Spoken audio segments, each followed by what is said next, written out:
So এটা কেন best বুক এটা নিয়ে আলোচনা করি।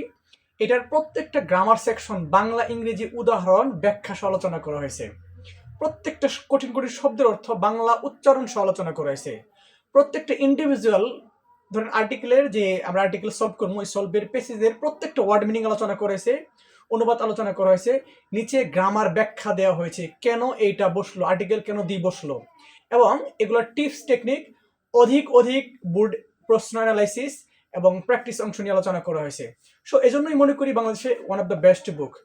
সো আমরা এখন স্পেশাল ইউজ নিয়ে আলোচনা করব, এবং আমরা 5টা স্পেশাল ইউজ নিয়ে আলোচনা করব। এখানে দেখেন মোস্ট ইম্পর্টেন্ট 5টা। তো স্পেশাল ইউজ পাওয়ার জন্য তোমাকে একটা জিনিস মাথায় রাখতে হবে, শব্দের অর্থ জানতে হবে। শব্দের অর্থ, 2 হচ্ছে অনুবাদ, এবং 3 হচ্ছে কম্পারিজন। এটা আমি সবসময় বলি যে কম্পারিজন তোমাকে জানতে হবে। এই 3টা যদি তুমি ভালোভাবে জানো তাহলে ডেফিনেটলি তুমি এই স্পেশাল ইউজ পাবা। সো প্রথমটা আমরা সলভ করি। দ্য থিফ মানে কি? চোরটি। দ্য থিফ মানে কি? চোরটি has fled away. Fled away এটি কি? এটা হলো গ্রুপ ভার্ব পলায়ন। পলায়ন যেহেতু হ্যাজ আছে তাহলে কি পলায়ন করেছে বা পালিয়েছে। Dashed he might be catch. Dashed he might be catch. এখন প্রশ্ন হচ্ছে হি মাইট বি ক্যাচ, সে ধরা পাওয়া মানে ধরা যেতে পারে, মানে এখানে ধরা যেতে পারে কিন্তু এটা পেসিভ। এই বাক্যটা কিন্তু পেসিভ, কারণ এখানে ধরা পাওয়ার যে লোকটা এখানে অনুপস্থিত। আর পেসিভ কি জন্য বুঝলাম, দেখেন এটা হলো মডেল ভার্ব, এটা ভার্বের বেস ফর্ম, এটা হলো verb 3 as an adjective.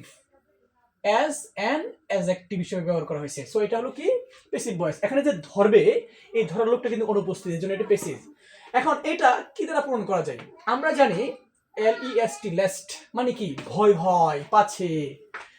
The thief has fled away lest he might be catched.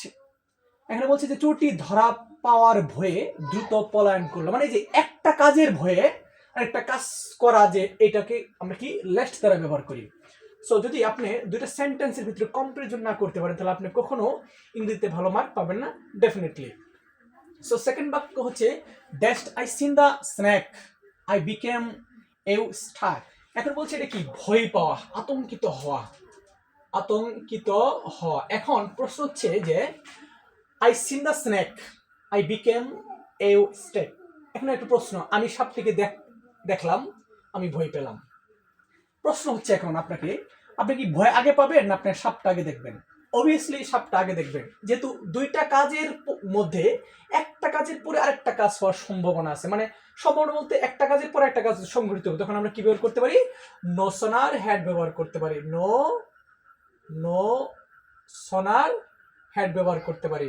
No sooner অথবা দেন। নো সোনার এখানে যেহেতু ই আছে, সো এখানে আমরা কি নো সোনার কি দেন ব্যবহার করতে পারি, কারণ একটা কাজের পরে আরেকটা কাজ কি সংঘটিত হবে। মনে ফর এক্সাম্পল আপনি সাপটা দেখা মাত্রই পর কিন্তু আপনি একটু আতঙ্কিত হয়েছেন, বিস্মিত হয়েছেন, এই জন্য আমরা কি ব্যবহার করবো? No sooner had. সে নাম্বারটা হচ্ছে হি ক্যান নট ওয়াক, সে হাঁটতে পারে না। সে কি হাঁটতে পারে না? তাহলে প্রথম অংশ কি? হাঁটতে পারে না। রান 4 মাইল, সে কি 1 মাইল দৌড়াতে পারবে? Obviously not. যে ব্যক্তি হাঁটতে পারে না তার প্রশ্নে আসে নাকি দৌড়াতে পারে? দৌড়াতে পারে না। এজন্য আমরা লেট অ্যালং ব্যবহার করবো। লেট অ্যালং ব্যবহার করবো। এখন প্রশ্ন হচ্ছে লেট অ্যালং ব্যবহার করার রিজন হচ্ছে এটা বেশি, এটা কম কোনো জিনিস থাকবো, এটা কি থাকবো?